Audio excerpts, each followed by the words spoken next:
Sud Radio, les clés d'une vie, Jacques Pessis. Les clés d'une vie, celle de mon invité. La musique vous a permis d'entrer dans des danses qui ont marqué une époque.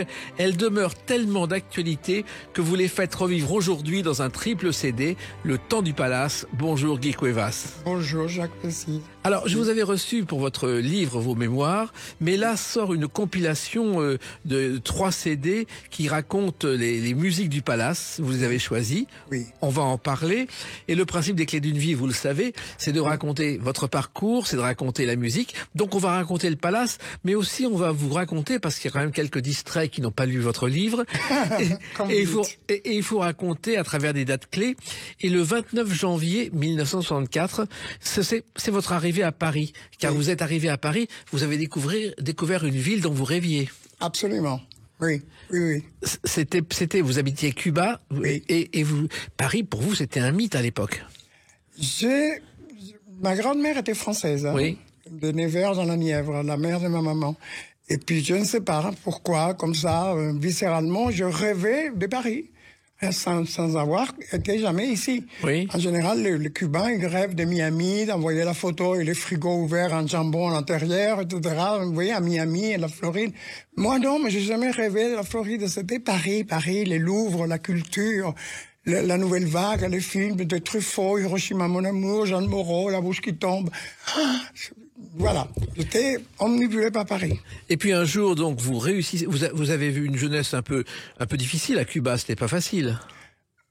Mais en même temps, j'ai pas eu de graves problèmes, comparé à mes petits camarades d'école, les adolescents là-bas, etc. J'ai été assez épargné, parce que je ressemblais déjà un petit peu à un étranger. Vous voyez, j'étais pas le typique cubain.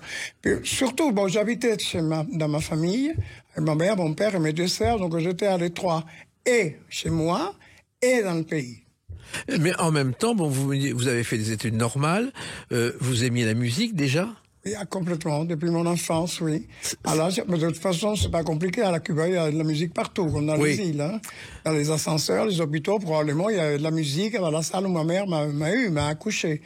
Partout, absolument partout. Et mon père écoutait le tango tout le temps, heureusement, parce qu'il parlait pas, il était tesseux. Ma mère écoutait les boléros, les chansons d'amour cubaines, en même temps la variété américaine qui arrivait, Bobby Darin, Johnny Mathis, Peggy Lee, Elvis Presley, le rock'n'roll qui pointait son... Vous voyez, la bossa nova, c'était le début de la bossa nova. Donc tout ça, ça a fait un bouillon de culture. Je me suis imprégné. Voilà. Et vous aviez déjà l'oreille musicale? Complète, oui. Ça vous a été aperçu dès vos très jeunes années? Je n'étais pas tout à fait conscient. Vous voyez, quand on n'est pas complètement fait, ce qui était mon cas, j'étais petit. Mais je m'apercevais, oui, que j'avais plus de goûts musicaux que mes sœurs, d'ailleurs, qui étaient là. Et que, vous voyez, j'étais plus, je sais pas, open mind à tout. Vous jouiez du piano déjà chez vous sur le sofa, oui. Oui. Ah, vous m'avez bien lu, hein? Oui. Oui, absolument. J'ai aimé que je jouais le piano, mais comme c'était la prédictature de Batista, c'était difficile que j'aille au conservatoire la nuit. En plus, je viens d'une famille, une classe moyenne. On n'avait pas trop d'argent à m'envoyer avec chauffeur. Vous voyez, il aurait fallu que j'aille à pied. Ma mère a eu peur. Alors, à l'époque, quand vous êtes arrivé en France, j'en reviens à Paris, vous découvrez Paris au temps des yéyés, au temps d'une certaine joie de vivre. Oui. Oui. D'abord, j'étais à l'institut universitaire hébergé par des Cubains, la maison de Cuba à l'époque, qui a disparu. Et il y avait un phonogramme, il y avait un électrophone en bas, avec beaucoup de musique de jazz. Donc là, c'était ma grande ouverture vers le jazz, qui est resté ma musique préférée presque. Donc toutes les grandes dames, Billie Holiday, Sarah Vaughan, Ella Fitzgerald, et surtout ma grande déesse, Nina Simone. Voilà. Et à Paris, vous découvrez d'autres musiques, parce que c'est le temps où Johnny, Sylvie... Edith Piaf aussi. Oui. Comment ne pas la reconnaître, Edith? Mais Harry Salvador aussi. Ah oui, tout ce qu'il y avait à l'époque. Oui. Et puis il y avait les idoles des jeunes qui arrivaient, c'était celle-ci surtout. Oui.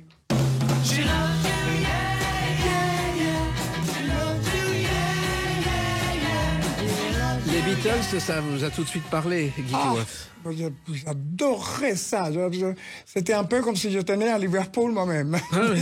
Toutes ces chansons, Penny Lane, Strawberry Fields Forever, je connaissais par cœur. Alors, il se trouve que She Loves You, c'est né après un concert à Newcastle, qui font un jeune concert.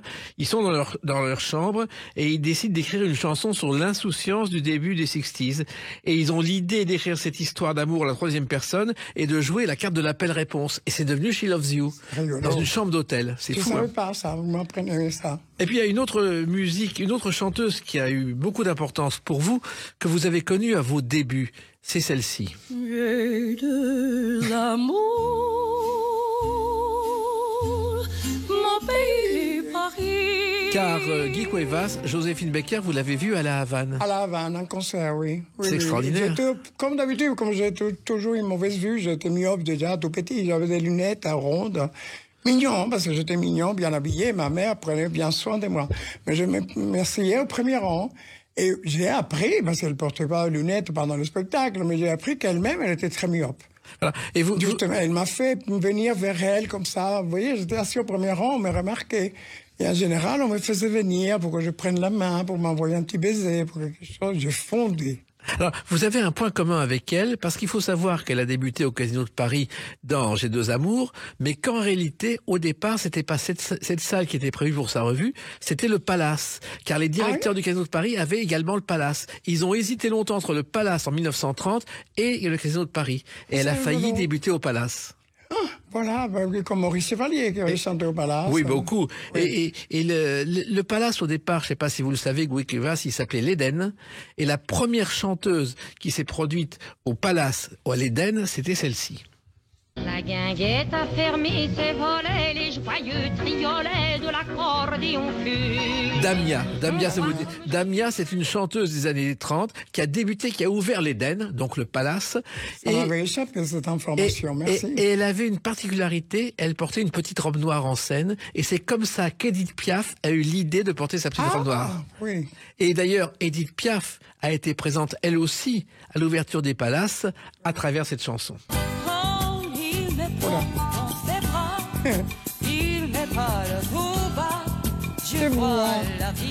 Grace Jones, car ça c'est un souvenir très cher à votre cœur, l'ouverture du Palace avec Grace Jones qui chante La vie en rose. Ma petite sœur, le cœur. Racontez-moi, cette scène est mythique, elle arrive sur la scène et on la connaît pas, elle chante ça. Et elle venait de faire ce tube. Je la connaissais déjà depuis le 7, le Club 7, où je travaillais déjà pour Fabrice Mayer. C'est avec ce succès qu'on a ouvert le Palace. C'était notre copine, elle était la maîtresse de Jean-Yves Lacombe, qui était le bras droit de Fabrice au restaurant du 7. Mais effectivement, elle commençait à se faire connaître avec La vie en rose. Mais elle jouait déjà la star. Oui. Elle était déjà une grande gueule, une grande star, etc. Donc elle devait passer un début de soirée avec des danseurs. Il y avait une petite chorégraphie. Elle a fait qu'à sa tête, elle est passée à 3h du matin. Et elle est passée dans une tenue... Elle a chanté les chansons qu'elle avait chantées avant La vie en rose aussi. Oui. Elle n'était pas tout à fait heureuse, comme I Need a Man, Sorry, où elle chantait un peu faux, un peu nasillard. C'était pas heureux. Je l'ai passé quand même, parce que je suis fidèle à l'amitié, au 7. Mais elle est arrivée dans une tenue invraisemblable, semi-yaquée, mais on ne comprenait pas la tenue. Il y avait des voilages, des machins, des chapeaux, il y avait trop de choses. Et Yves Saint-Laurent, lui-même, YSL, qui était dans la cabine, ma cabine de DJ, parce qu'il y avait trop de monde, il y avait 3000 personnes en bas, il était intimidé. Vous voyez, il était trop timide. Il y avait Loulou de la Falaise aussi, son bras droit, il y avait Kenzo, qui était déjà mon ami intime depuis le 7. Tous les trois. Et Yves a détesté la tenue de Grace. Et il a sauté, parce que ma cabine de DJ était juste au-dessus de la scène. Oui. Il a sauté pour la déshabiller. C'était un happening, il a mis pratiquement à poil. Et elle a chanté comme ça. Elle était laissée en l'air comme ça, elle lui a arraché ce qu'elle portait. Le chapeau, on ne porte pas un chapeau, on montre son visage. Et il a enlevé sa ceinture de smoking qu'il portait pour lui faire un bustier drapé sur elle. Mais c'était sublime. Les gens hurlaient à la folie tellement c'était pour avoir. Et c'était et qu'est-ce qu'elle disait, elle? Elle se laissait faire, elle était ravie, elle était fière. C'était devant tout le monde. Les gens applaudissaient, les gens hurlaient, c'était un happening, vraiment, c'était sublime. Ça n'a pas duré une demi-heure, c'était assez rapide quand même. Oui, mais ça a marqué l'histoire du Palace. Oui, et nos mémoires. Oui. Alors, il se trouve que Grace Jones était une provocatrice. D'ailleurs, elle dit « Je n'écrirai jamais mes mémoires » quand elle publie ses mémoires. Donc, c'est assez Quel beau étonnant. titre. Hein. Oui. Et aujourd'hui, on dit que Rihanna et Lady Gaga se sont inspirées de Grace Jones. Oui, ben Lady Gaga voulait faire un duo avec elle, d'ailleurs. Oui. Non, mais il y en a d'autres. Il y a une autre fille noire, puisque je l'ai appelée il n'y a pas longtemps. On se parle, hein, toujours avec Grace. Et il y a une nouvelle qui s'appelle Janelle Monáe. Oui. Janelle Monáe. Et dans l'album de Janelle Monáe, qui est très bien, très très bien, une chanson sublime, Float. Et comme elle est en extase devant Grace, tout le monde l'admire, Grace. Elle lui a fait chanter un truc, elle improvise un peu en français. Elle s'adresse à Janelle. Est-ce que vous pensiez à l'époque que le Palace deviendrait mythique, Guy? Non. Ben non. Quand vous avez commencé, on avait conscience quand même qu'on était dans une cathédrale. Oui. Déjà par la taille. Oui. Le lieu ne ressemblait pas au 7. Le 7, c'était un restaurant de la rue Sainte-Anne, qui était un restaurant où on venait dîner le soir. Ça n'avait rien à voir. Il y avait le club au sous-sol où je passais la musique. Voilà. Mais on n'imaginait pas que ce serait quelque chose qui durerait et qui serait aussi fabuleux. Déjà, les jours de l'ouverture, quand on avait... Parce qu'il y a eu beaucoup de courriers, des attachés de presse, des invitations, des machins, etc. Mais quand on avait droit, normalement, à 1200 personnes. Et quand on a vu arriver 3000 personnes, s'écraser contre les grilles, avant que la grille s'ouvre pour entrer les balais de limousines dans la rue du Faubourg Montmartre, avec les odeurs de saucisses frites et de machins. Mais c'était jamais vu. Déjà ça, on n'avait jamais imaginé ça. Donc là, on a commencé à se dire que peut-être c'était un petit peu gagné. Voilà. Alors, cette date, justement, on va l'évoquer à travers le 1er mars 78, qui est celle de l'ouverture du Palace, dans quelques instants sur Sud Radio avec Guy Cuevas. Sud Radio, les clés d'une vie, Jacques Pessis. Sud Radio, les clés d'une vie, mon invité Guy Cuevas, qui a été le DJ mythique d'un club. DJs, on dit? Je sais qu'on dit DJ ou DJs. On disait disquaire à l'époque, le passeur de disques. Le mot DJ n'existait pas encore. C'est l'abréviation de disques jockey. Voilà. Alors, vous avez réalisé un triple CD sur le Palace avec les musiques que vous avez choisies. On en parle au fil de cette émission. Le Palace qui était un club mythique, c'était l'âge d'or de la nuit parisienne. Et vous avez commencé à évoquer l'ouverture du Palace le 1er mars 1978. Et on va l'évoquer à travers une de ces chansons qui figurent dans cette compilation. Bonjour Paris.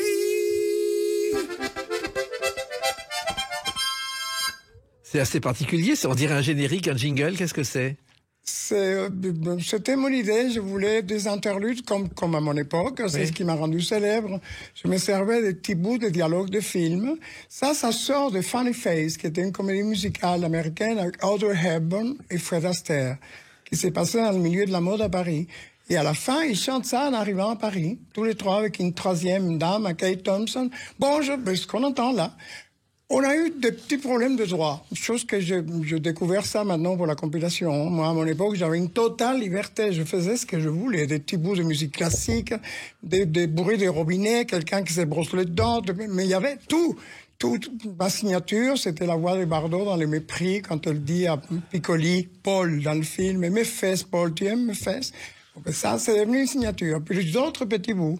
Et je me servais de ça, de Funny Face. On a eu un problème de droit. On n'avait pas le droit. On ne pouvait pas se servir d'aucune comédie, aucun bout de dialogue, de film, rien. Je voulais même les Oupoupidou de Marilyn, célébrissime. Voilà, qu'est-ce que je fais? Je fais tout avec ma voix. Et voilà. Alors il se trouve que à l'époque, pour celles et ceux qui n'étaient pas nés ou qui n'avaient pas l'âge de sortir, il y avait un circuit parisien, il y avait Castel avec Jean Castel, il y avait l'Élysée-Matignon qu'on appelait l'Élysée Matu-Vu parce qu'il fallait être vu là-bas, où tous les soirs il y avait Johnny, Gainsbourg qui se faisait renvoyer chez lui par la police ensuite. Il y avait François Patrice où à 5h du matin il vous préparait des pâtes, il y avait des parties de pétanque et le Palace a totalement tranché avec tout ça, Guy Cuevas. C'est ce qu'on m'a dit. C'est ce qu'on m'a dit, justement, le peu de temps où je fréquentais un peu l'Élysée-Matignon, elle me le disait à chaque fois, oui. Alors, il se trouve que le Palace, au départ, s'est calqué sur un modèle new-yorkais, le Club 54. Oui. Pas complètement calqué, mais, vous savez, c'est comme les tendances. On parle dans la mode, dans le cinéma, dans tout. Ça s'appelle, on ne sait pas pourquoi, c'est impalpable, c'est dans l'air. Il y a des tendances dans le monde entier. Pourquoi à New York en même temps qu'à Paris? on dit la saison prochaine, on va faire du kaki ou on va faire du blanc et noir, alors que tout le monde ne se consulte pas. C'est ça les tendances. Bon, ben, il y a eu une tendance qui stipulait qu'il fallait faire des endroits, des lieux beaucoup plus grands. C'est ce qu'a été le 54 et ensuite le Palace, parce que les gens dansaient de plus en plus. Il fallait aussi une musique plus fédératrice, qui ne rate pas. Moi, je m'en servais parce que le Club 7 était tout petit, donc c'était une clientèle de New York, c'était mon oreille musicale à moi aussi. C'était surtout une base de musique noire américaine, plus de jazzmen, et le disco qui pointait son nez. Mais au Palace, la musique parfaite, c'était la fédératrice. C'était la musique disco. C'était déjà dans l'air, vous voyez, il fallait un des endroits plus grands, c'est ce qu'on a fait. Alors moi j'ai une hypothèse sur la création du Palace. Oui. Je croise un jour jeune journaliste Yves Mourouzi qui me dit je reviens de New York, j'ai vu un club, le Club 54, faut faire la même chose à Paris, oui. Et il était habitué du 7 et il en parle un soir à Fabrice Hébert. Et c'est comme ça que le Palace est né. Oui, oui. Il y a plusieurs versions. Parce que moi j'ai d'autres versions aussi. Lesquelles? Moi, je suis allé pour un défilé de Claude Montana, qui était déjà mon ami intime. Montana, Mugler, oui. Thierry Mugler, etc. Et Claude a fait un défilé que j'avais vu à Paris, sublimissime, à lui. Et ça se passait au 54. Donc voilà, j'étais invité, j'ai vu le 54, alors le matin, l'après-midi, le soir, n'importe comment. Et j'étais, mais époustouflé. Mais je me suis même pas renseigné où était la cabine du DJ. J'avais trop à voir déjà dans le reste du lieu. Qu'est-ce qu'il y avait dans le lieu? Les serveurs beaux tombaient par terre de beauté, qui dansaient tous, mais comme des danseurs de Alvin Ailey. C'était des danseurs, ils servaient avec un pistolet. On n'a jamais, même nous, au Palace, on n'a pas eu ça. Un pistolet pour servir dans les verres, mais en tourniquant, en tournant, en se baissant, et en haut, on lève la jambe et on continue à verser. Mais c'était un ballet à voir. Les gens étaient beaux parce que les Américains ont l'oreille musicale, comme les gens des îles, comme nous, pardon. Mais on a une oreille musicale. Vous savez, la France est un pays de lettres, d'intellectuels, d'écrivains, de philosophes. C'est pas vraiment ici qu'il y a une grande oreille musicale. Là-bas, oui. C'est le contraire. Peut-être qu'il y a moins de philosophes, mais il y a une grande oreille musicale. Les gens dansent bien comme ça. N'importe quel petit garçon dans la rue joue bien, vous voyez, avec des boîtes de petits pois vides, etc. Alors, voilà. Et les VIP, important. Oui. Dans les VIP, là, moi qui suis cinéphile aussi, non pas seulement la musique depuis mon enfance, mais cinéphile aussi. Cinéma, c'est une de mes passions. J'ai vu en même temps Nicholson en train de bavarder avec Warren Beatty, Diana Ross assise avec Liza Minnelli et ma sœur Grace, Andy Warhol, Halston, qui était le couturier, le célébrissime de l'époque, le Saint-Laurent de l'époque. Tout ça concentré dans le VIP. Je me disais, mais ça faisait rêver quand même. Alors, il se trouve que votre métier de disquaire, vous l'avez appris petit à petit à Paris en arrivant, grâce à un garçon qui s'appelait Ralph, je crois, Guy Cuevas. Je l'ai appris, non, il m'a inspiré parce que je l'ai vu jouer au Sherry Lane. Oui. C'est la première boîte où on m'a amené. Je fréquentais le floor grâce à une tenue que je m'étais achetée avec 3 francs 6 sous en puce. Il y a une bande de jeunes qui m'a dit, viens avec nous, viens dîner. On est allé chez Rafi rue du Dragon et on m'a amené au Sherry Lane, qui était une boîte très bien. Très bien. Où la patronne, Annick, elle échangeait avec une amie à elle de Londres les disques les plus pointus, ou les yéyés également, contre les disques les plus pointus de Londres. Et vous-même déjà, vous collectionnez les disques, vous cherchiez des disques opus? Je venais déjà avec quelques 45 tours de Cuba, quelques 33 tours, et je commençais à acheter parce que ça coûtait rien. On en avait 10-15 pour rien.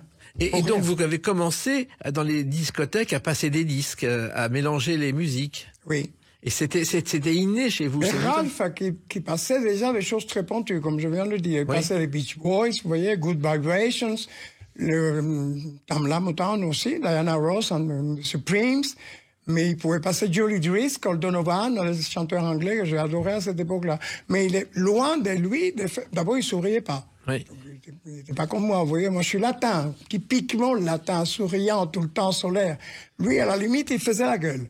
Mais c'était bien, sa musique. Alors, bien. Il se trouve que vous avez commencé à apprendre à mélanger les musiques et à les adapter à votre son. Et il y a par exemple, dans cette compilation du Palace qui sert de fil conducteur à notre émission aujourd'hui, ce morceau qui, au départ, est interprété par Aretha Franklin.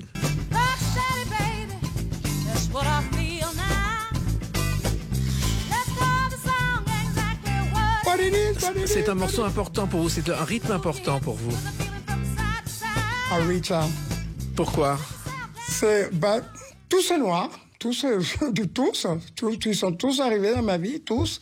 Comme je l'ai déjà cité, Diana Ross, Marvin Gaye, Smokey Robinson, The Temptations, The Undisputed Truth, Aretha Franklin, Lamont Dozier, Isaac Hayes, et Aretha, quel tonnerre de voix, quel tonnerre. Mais les titres, comme vous entendez, c'était dansant. C'était pas encore la disco, c'était pas le même rythme. Vous voyez, c'était facile encore de danser sur ça. Mais vous choisissiez les chansons en fonction du rythme qu'elles apportaient pour danser. Peut-être parce que je sais très bien danser moi-même, pardon, je ne vous sais pas me lancer des fleurs. Mais je crois que c'est important, vous voyez, quand on veut faire quelque chose, de connaître bien son sujet. Je danse bien, oui, j'ai une oreille musicale, comme on l'a dit depuis le départ. Donc je sais, c'est ce qui m'a aidé à pouvoir casser les rythmes et revenir sur mes pattes comme le chat, vous voyez? Oui, parce que dans, votre spécialité, et ça vous avez innové, c'était de casser les rythmes des danses pour que et le public en profitait et devait changer de rythme. Surprendre tout le temps, décoiffer. Que la bourgeoise soit décoiffée, donc déjà qu'on avait, Fabrice avait compris aussi qu'il fallait que le serveur soit beau. On sort le soir pour prendre son pied avec ses yeux d'abord, se rincer les yeux. Voilà, il vaut mieux, c'est déjà un peu gagné si tout le monde est un peu joli à regarder, souriant, bien habillé. Vous voyez, il y a des beaux mecs, des belles filles au restaurant, c'est là, belle musique, un beau décor, que tout soit, vous voyez. Mais ça, c'était assez nouveau pour l'époque, qu'il y ait autant de choses en même temps. Il paraît, oui. Moi, j'ai fréquenté qu'un peu Castel, qui était une boîte extrêmement classieuse. J'avais la chance que Jean Castel m'aimait bien. Donc, il m'acceptait même à Bermuda, dans ma tenue que je m'étais préparée au plus. J'allais de temps en temps chez Régine aussi, au New Jimmy's, boulevard Montparnasse. Mais Régine, c'est pas du tout pareil. Elle recevait ses amis à elle. Elle connaissait la terre entière. Mais elle recevait ses amis, point. C'est tout. Alors que classieux. Vous receviez le public et c'était la fête. Parce que Fabrice avait toujours adoré les bals de pompiers, les bals populaires, les bals où tout était mélangé. Eh ben justement, il y en a un qui s'est passé le 19 février 1980. On va en parler dans quelques instants sur Sud Radio avec Guy Cuevas. Sud Radio, les clés d'une vie, Jacques Pessis. Sud Radio, les clés d'une vie, mon invité Guy Cuevas, qui sort une compilation des grands moments du Palace, discothèque mythique des années 80. On en écoute quelques-uns parce que ça a été un gros travail, on va en reparler. Et puis il y a eu des grandes fêtes au Palace, ça correspond à une époque souvent racontée aujourd'hui, surtout par ceux qui ne l'ont pas connue. Et le 19 février 1980, c'est une soirée de carnaval. Et au journal télévisé ce soir-là, on voit des centaines de personnes déguisées en train de danser et des maquillages particulièrement délirants. Vous vous en souvenez ? De l'émission télé. Non, de la soirée, oui. Des soirées de carnaval, au Palace, c'était quelque chose de totalement... C'était quelque chose, oui. Racontez-moi. Ah oui, non, et puis en plus les gens, je sais pas, peut-être qu'on les inspirait, vous voyez, parce qu'on donnait le ton. On donnait le ton, nous-mêmes, on était, vous voyez, nous-mêmes, on prenait ça au sérieux, on était des metteurs en fête. C'était théâtral, c'était le théâtre, le Palace. Donc on mettait en scène, chaque soir, on mettait une pièce complètement folle, surréaliste, loufoque, c'était fou. Tout, les maquillages, les costumes. N'oubliez pas que l'invitation des gens, on donnait le ton. Tenue de soirée exigée, ou alors déguisement à volo. À chaque fois, on changeait la formule, vous voyez, pour provoquer l'inspiration des gens. Et les gens jouaient le jeu complètement. Qui viennent pas avec un jeans et une chemise toute banale, vous voyez. Il fallait être looké, comme on dirait, comme on a dit après. Oui, mais ça, c'était nouveau à l'époque. Complètement, oui. Mais je crois que c'est quand on a commencé à voir que tout autour, effectivement, les gens jouaient le jeu. Effectivement, et que ça a inspiré, oui. Mais ils jouaient le jeu et s'amusaient. Même en 54, j'ai pas vu ça autant. Non, mais justement, les gens jouaient le jeu, alors que c'est une époque où les temps étaient commencé à être difficiles, on avait besoin de se défouler, et le Palace aidait au défoulement. C'est une époque qui était liée complètement synonyme d'insouciance. Imaginez, je le répète tout le temps, parce que c'est de la science-fiction quand on le dit maintenant. Il n'y avait pas de chômage. Oui. Il n'y avait pas de chômage, ça n'existait pas. Donc, il y avait une insouciance. Il n'y avait pas encore le sida non plus. C'est ce qui a donné le ton à l'arrêt à toute cette parenthèse enchantée qui est arrivée en 81. Là, à ce moment, ni chômage, ni sida, ni terrorisme, il n'y avait rien. Et les gens qui n'avaient pas d'argent, se faisaient payer. Il y avait toujours quelqu'un qui payait. Tout se passait dans la gaieté, dans le sourire. Nous-mêmes, j'ai invité des millions de petits banlieusards parce qu'ils dansaient divinement bien et qu'ils vendaient les bourgeoises qui étaient là. Voilà, pour parler clairement. Où ils les invitaient à danser. Voilà, on leur offrait des verres pour qu'ils reviennent, etc. Vous voyez, tout le monde était permis pourvu que si ça contribuait à l'allégresse et la joliesse de la soirée, au contraire, il fallait que tout le monde soit là. Des soirées qui commençaient vers 22h et qui se terminaient parfois à l'aube. La partie discothèque, parce qu'avant, il y avait toujours un concert, comme vous savez sans doute. Ou la liste, là aussi, c'est pareil. La liste, c'est incroyable à imaginer qu'on a tout eu là. Tout eu dans tous les styles de musique. Et la fête se prolongeait très très tard parce que la musique, ça se prolongeait jusqu'à ce que les gens n'en peuvent plus. Il y a des soirées, je me souviens, des soirées des matins où il fallait que je mette les Valkyries de Wagner ou quelque chose qui casse complètement, classique, l'opéra. Vous voyez, Costi fan tutte, à 7h30, 8h du matin parce qu'ils ne voulaient pas partir. Alors, il y a dans cette compilation du Palace un des morceaux qui correspond justement à ces non-limites, c'est Love Unlimited par Barry White. Oui. Ah, qu'est-ce que j'aimais ça.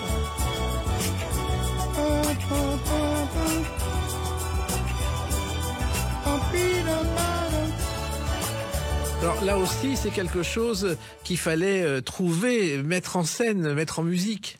Oui. Comment vous faisiez, Guy Cuevas, pour que ça ajoute à l'ambiance? Ça, j'ai commencé à le passer au 7. Oui. Comme je vous disais tout à l'heure, au 7, c'était plus facile. Parce que j'avais l'impression d'une surboom, j'avais l'impression de chez moi. Vous voyez, c'était plus petit. Il y avait une grande clientèle des happy people, beautiful people, beaucoup de mannequins. Beaucoup d'agences de mannequins, des beaux mecs, des très belles nanas. D'ailleurs, Jerry Hall, qui est arrivé un peu grosse de son Texas. Antonio Lopez, qui était le dessinateur de mode, l'a fait maigrir. Elle est devenue tout ce qu'on sait dans le monde après, y compris la femme de Mick Jagger. Il y avait des filles sublimes. Il y avait une actrice, d'ailleurs, qui faisait du mime à Paris. Jessica Lange, imaginez. Oui. Elle venait au 7. Oui. Elle s'était toute là. Donc, comme je disais tout à l'heure, tous ces gens avaient une oreille musicale américaine, tout fonctionnait. Et ça marchait déjà. Barry White, oui. Ça marchait aux États-Unis. Ça passait déjà au 54. J'avais rapatrié parce que c'est le truc. Il a mélangé, alors que on sait que c'est une baleine noire, il était très gros, très Barry noir. White, c'était 1m92, 150 kilos. Oui, je dirais même 180 kilos, oui. Et on l'appelait le maestro de l'amour, et il a réussi à enregistrer 21 albums entre 73 et 76. À la fin, il avait plus de voix, il avait plus de souffle, il pouvait pas respirer, ni parler, ni rien. On entendait que le... Mais c'était quand même des musiques sur lesquelles on se déchaînait. Mais il a mélangé, le son est très particulier, très intelligent. Parce qu'il a mélangé un son très noir, d'abord lui, très noir, très grand, comme vous le décrivez, une baleine noire. Mais en même temps, des violons, des choses qui sont typiquement de la musique blanche jusque-là, vous voyez? Le violon, le romantisme, le machin, ça fonctionnait d'enfer, mais j'adorais ces morceaux. Et on n'imagine pas le travail que peut représenter d'écouter des centaines de morceaux et ensuite de voir comment on peut les rejoindre, les mettre ensemble. Ah ben je ne dormais plus, c'est pas compliqué, j'ai passé 25 ans de ma vie à ne pas dormir. C'est-à-dire? J'étais obsédé, omnibulé par mes enchaînements. En plus, comme je mélangeais avec des vieilleries, des vieux morceaux en moi, des vieux vinyles, j'avais pratiquement une boutique de disques chez moi.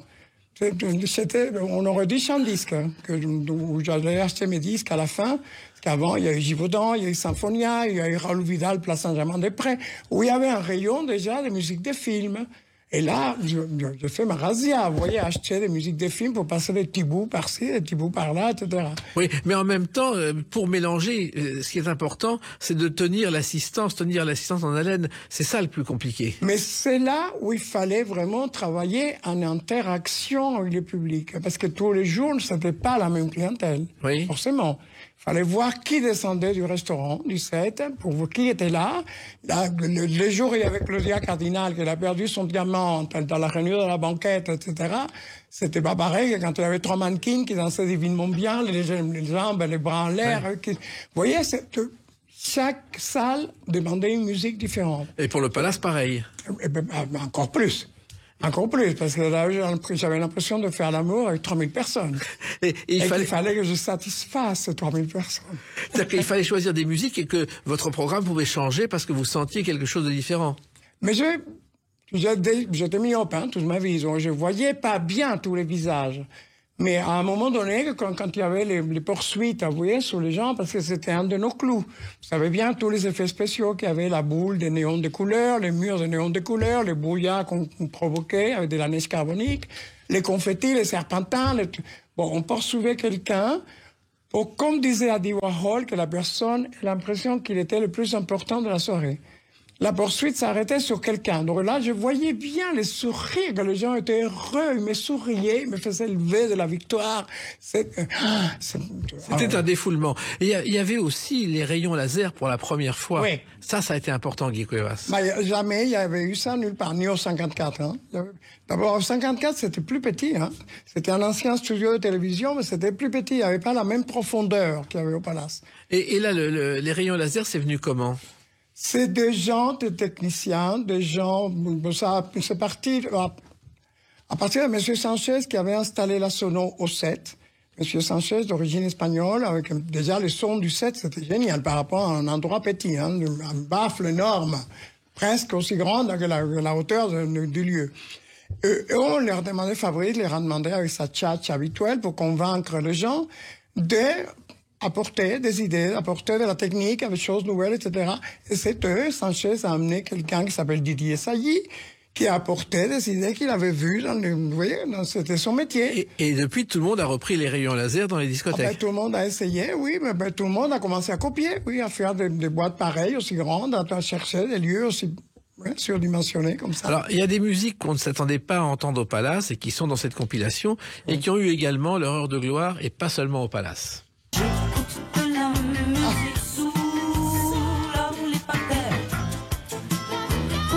Françoise Hardy, qui n'a pas vraiment passé ses soirées au Palace, a été entendue avec cette chanson de Michel Jonas. J'adore toujours Michel Jonas, j'adore toujours Françoise, la pauvre, qu'on adore, qu'on affectionne, parce qu'elle a, comme tout le monde sait probablement, elle a des problèmes de santé.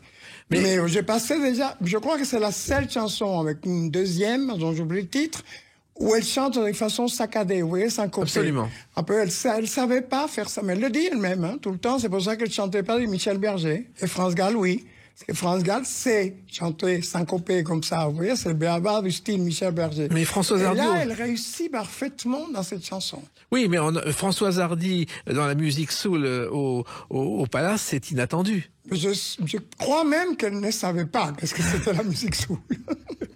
Elle devait pas savoir vraiment, c'est Michel Jonas, vous voyez, c'est son idée. Et puis, il y a quelqu'un aussi que vous avez... Encore une fois, j'aimais surprendre, vous voyez, que les gens soient décoiffés, tout le temps. Alors, il y a quand même, dans cette compilation, un morceau très personnel. Écoutez. Ah. Merci.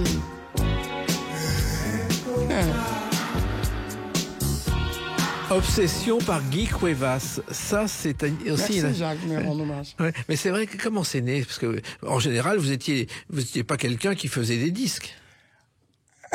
Au 7, on m'avait déjà proposé des tournées, hein, dans des films, etc. J'avais joué un joueur de saxo dans la Nuit de Saint-Germain-des-Prés, de Bob Swain, qui avait fait la balance plus tard avec Daniel Auteuil et Mort Schumann. Mais bon, au Palace, comme j'étais la vedette, j'étais sous la lumière, on parlait de nous, de moi également à cause de ma musique, et du Palace, bien sûr, des Fabrice, dans le monde entier. Donc on me proposait mais toutes sortes de choses, les plus intéressantes, les moins intéressantes, les plus loufoques à tout. Quelqu'un est venu me proposer justement de faire un disque. Un compositeur noir argentin, ce qui est rare, Roberto Valencia.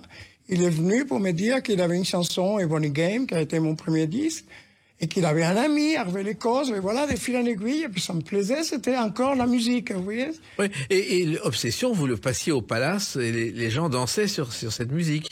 Et c'était, oui, à la fin de mes prestations au Palace, parce que c'est mon premier disque, oui, je l'ai chanté sur la scène du Palace, Ebony Game, ça, oui. Oui, un soir de Noël, Yves Morosi présentait pour TF1, justement, la soirée. Mais Obsession est venue un tout petit peu après, c'était vers la fin, quand je partais. Donc, mais ça a été repris par tous mes collègues du jockey, oui, il paraît que c'est devenu culte. C'est ma chanson devenue culte, la plus connue. Et puis, il y avait aussi une autre mélodie, justement, c'était après la danse, After the Dance.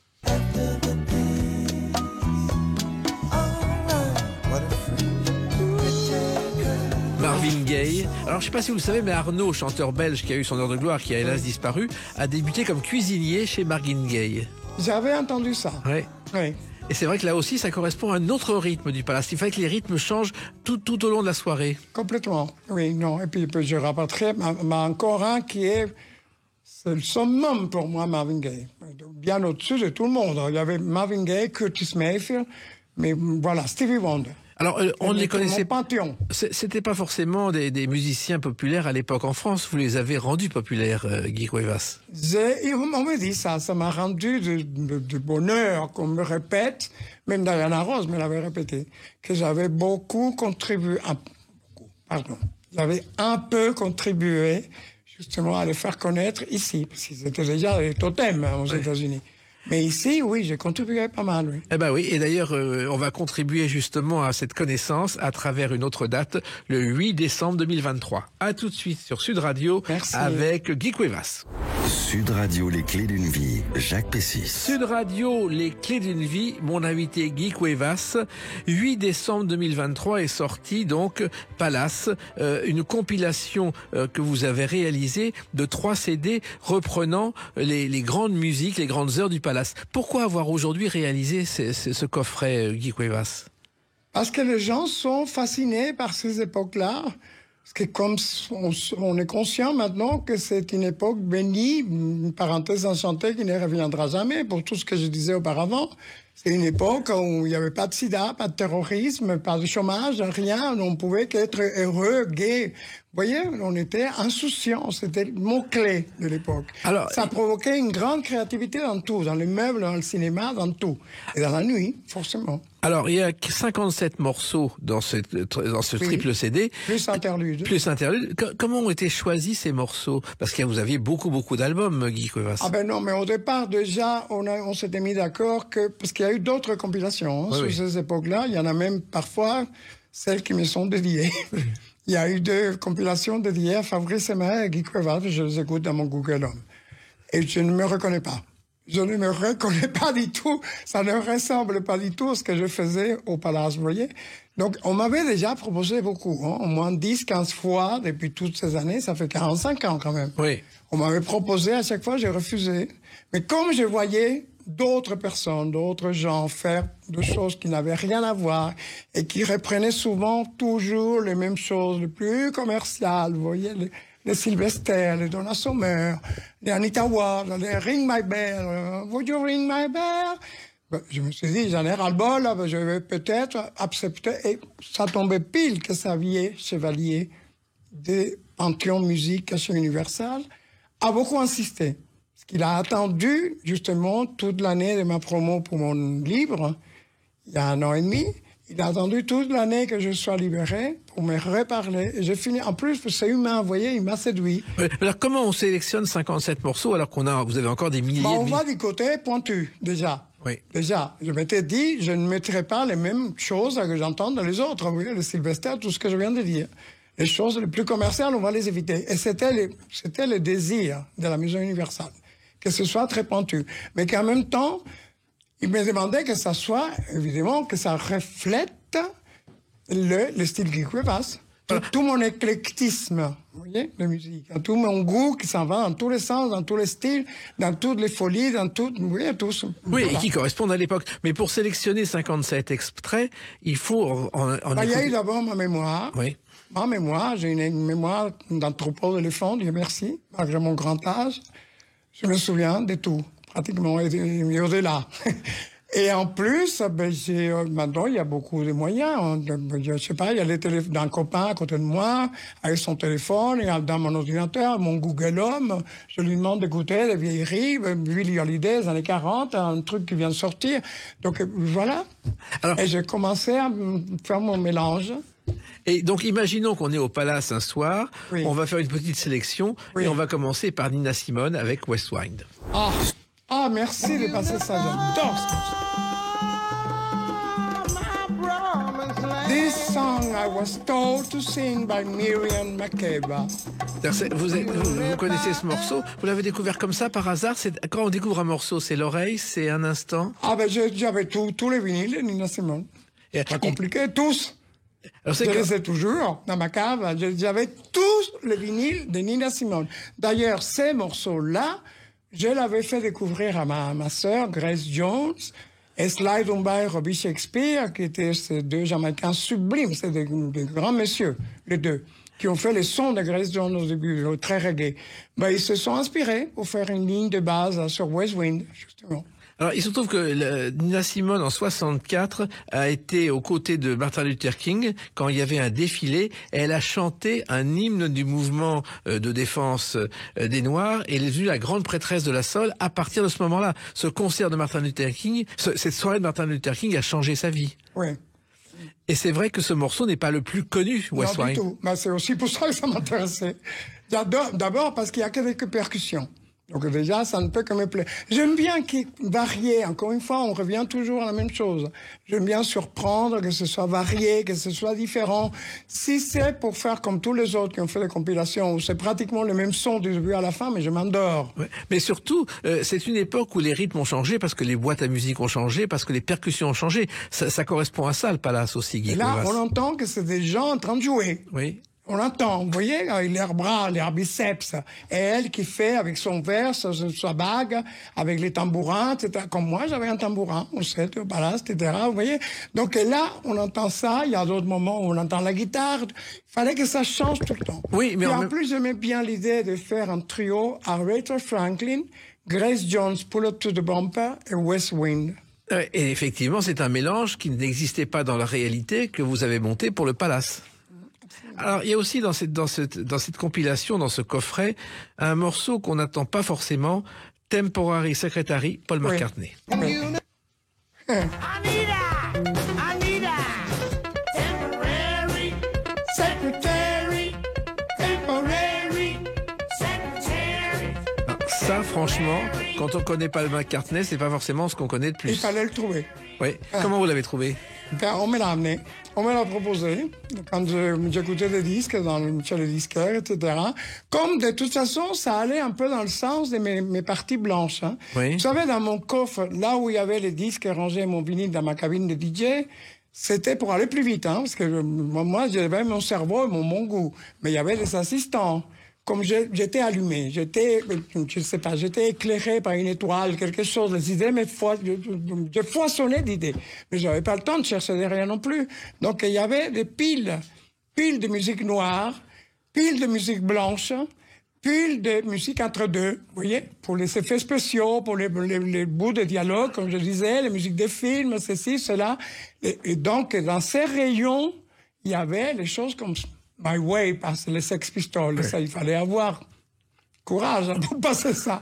Cette version détruise la chanson. Mais j'ai trouvé que c'était une bonne rôle. Et puis, One Step Beyond. Voilà. Vous voyez, ces rythmes accélérés, c'était les moments de musique blanche, de musique pour les jeunes. Parce qu'encore une fois, il fallait contenter tout le monde. Alors, il ne fallait pas que ce soit musique noire, seulement tout le monde. Voilà. Alors, il faut savoir que c'était encore le temps du vinyle. Le vinyle a disparu ensuite et revient aujourd'hui. C'est assez curieux. Oui. Parce que pendant 30 ans, on n'a plus entendu parler du vinyle, mais il y a un son particulier qui fait que le vinyle, les jeunes d'aujourd'hui ont envie d'en écouter. Oui. Comme tout, hein, c'est un éternel retour. Oh, la mode aussi, c'est pareil. Oui. C'est-à-dire qu'aujourd'hui, tout le monde... La compilation existe en vinyle aussi. Mais exactement. Vous imaginiez que le vinyle pouvait revenir un jour ? Non, il y a 15 ans, non, mais depuis quelques années, on le sait. Voilà. Depuis quelques années, il y avait, par-ci, par-là, il y avait une boutique très cachée dans la rue de Charonne, il y avait une autre boutique très cachée à côté de Ménilmontant, vous voyez, ça commençait à poindre son nez, donc on commençait à sentir que c'est... Encore une fois, ce que j'expliquais au départ, les tendances. On sentait une tendance, on sentait que... Vous voyez ? Mais aujourd'hui, tous ceux qui fabriquaient des DVD fabriquent des vinyles et s'en sortent financièrement très bien. Il y a un appel, et je pense que les collections, vous avez gardé toutes vos collections, vous devez avoir des milliers de vinyles chez vous. Ah ben, dans la cave, oui, il y en a plein, oui, 3000, oui. 3000, mais il faut les conserver précieusement. Oui. Alors, vous avez parlé des interludes, et ça c'était très important au Palace. Oui. On va en écouter un. Habemos papam.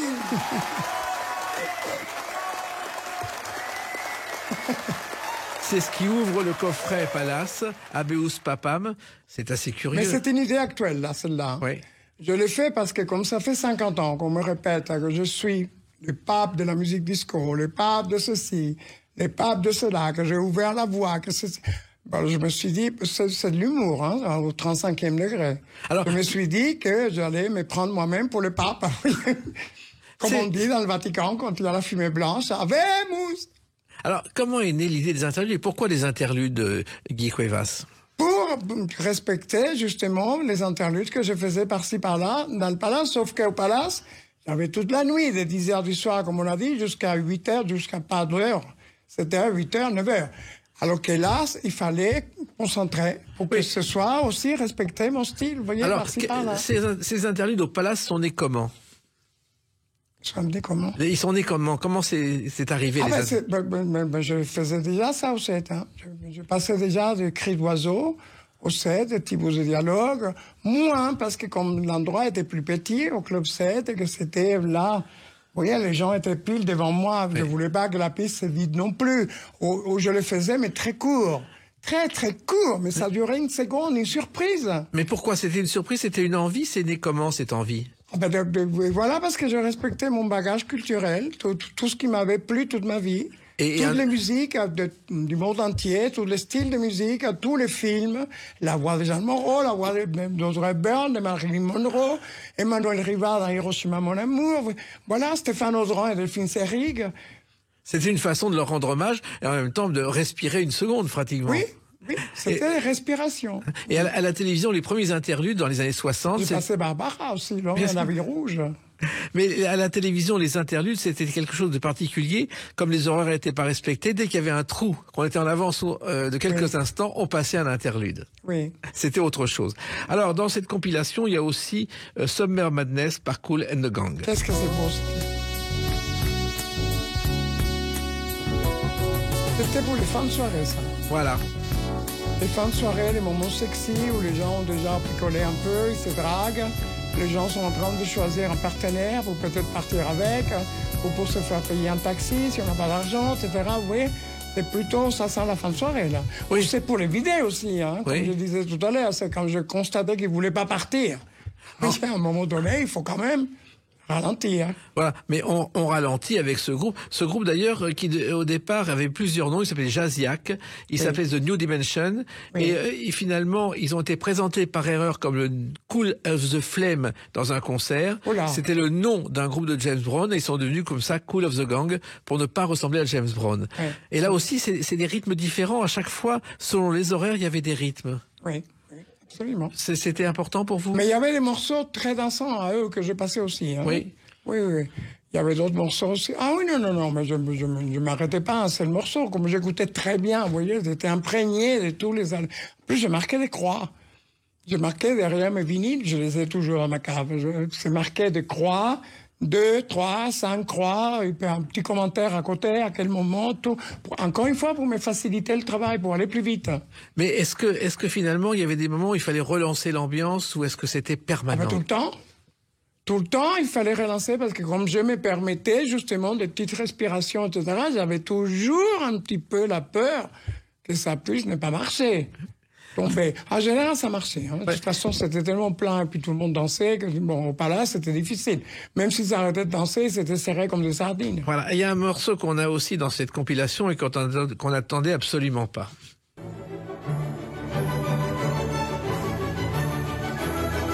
C'est génial. Orphée aux enfers, le quadrille. Vous savez que le quadrille. Mais les gens dansaient. Mais oui. Les gens dansaient. Le French aussi. Cancan. J'ai passé un morceau dansant et puis tout d'un coup, il levait les jambes, la travelotte du bois qui venait les seins à l'air avec des pinces à lin sur les bouts de seins. Elle avait un collant pailleté, elle levait la jambe, elle me regardait. Les gens étaient aux anges, les gens tombaient. Parce qu'ils savaient pas vraiment bien danser. Il y a quelqu'un qui était un petit noir qui tenait derrière pour les... C'était du spectacle, un happening, tout ce qu'on aimait avec Fabrice. Alors, il se trouve que Orphée aux enfers, le quadrille naturaliste, c'est la Goulue qui l'a rendu célèbre, mais c'est une cocotte qui s'appelait Céleste Mogador qui l'a créée au Bal Mabille en 1858. Et elle a lancé cette danse qui a été reprise à Montmartre et qui est devenue le French Cancan. Ouais. Alors, il y a beaucoup d'autres morceaux dans ce coffret, dans ces 3 CD. Pour vous, c'est le symbole d'une époque que vous voulez laisser pour que les jeunes, parce que les jeunes découvrent aussi ces mélodies. Oui. Ben, ça a l'air de plaire beaucoup, aux jeunes. À la jeune génération, c'est Universal qui m'informe. Il m'invite déjeuner d'ailleurs mardi prochain pour célébrer la promotion qui se passe très bien. Et puis, parce qu'ils sont vus. Ils ont vu l'engouement, les jeunes qui demandent à avoir une copie, etc. Des gens qui travaillent chez eux. Mais ça, c'est génial, parce qu'évidemment, ça vient écouter ça 40 fois comme moi. Voilà. En tout cas, ces compilations Palace, c'est un coffret de 3 CD chez Universal, donc sélectionné par Guy Cuevas. Merci de l'avoir réalisé pour les anciens, pour les plus jeunes aussi. Merci à vous, Jacques. Et merci puis, continuez à aimer la musique. Ah, et merci à vous de me recevoir, d'être fidèle toujours. Les clés d'une vie, c'est terminé pour aujourd'hui. On se retrouve bientôt. Dommage. Eh oui, désolé. Mais on se retrouve bientôt. Restez fidèles à l'écoute de Sud Radio.